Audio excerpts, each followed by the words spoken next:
Bon dia i benvinguts a un petit tastet de natura.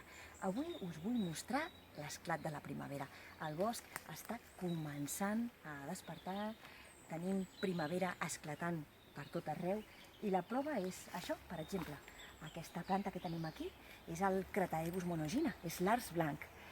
I bé, fins fa 2 setmanes estava totalment nu i ha començat a treure totes les seves fulles. Però avui no us vinc a parlar de l'ars blanc. L'ars blanc tindrà un altre capítol quan parlem dels arbres.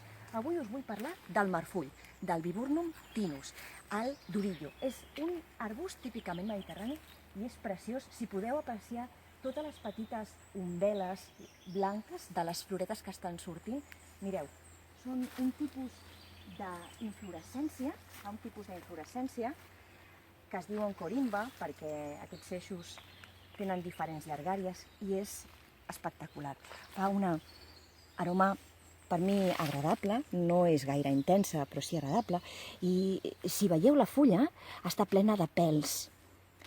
Us vull parlar del marfull perquè és un arbust típic del nostre entorn proper, però sobretot perquè als mesos de tardor i d'hivern desenvolupa un paper important. Fa uns fruits de color blau metal·litzats, molt bonic, per cert, i serveix d'aliment als ocells quan comença a escassejar el bosc. Bé, avui us faig un petit tastet del marfull. Avui us parlo de la viola bovener, la viola del Montseny. Bé, tinc la gran sort de viure en un entorn privilegiat, com és Sant Esteve de Palautordera, reserva de la biosfera a peus del Montseny.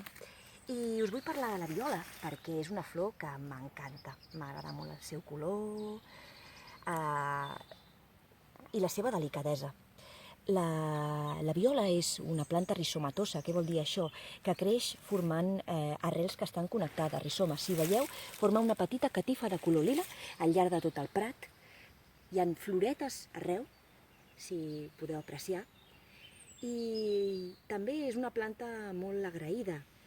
El seu perfum és suau i es fa servir per fer melmelades, gelees, amanides i també per fer licors. Hi ha un licor que es diu el licor de violes, que es fa macerant la violeta amb alcohol, vainilla i sucre. I, bueno, sempre el que passa és que s'han de collir bastants grams de viola. És indicatiu de primavera, igual que la Veronica persica. Comencen a sortir el mes de febrer, març, abril i en endavant. I, bueno, és preciós perquè m'agrada tots aquests petits conjunts i grups i catifes liles, no?, que guarneixen el bosc en aquestes dates. I per avui, res més. Aquí teniu la preciosa viola bovener i de fons se sent un pit roig.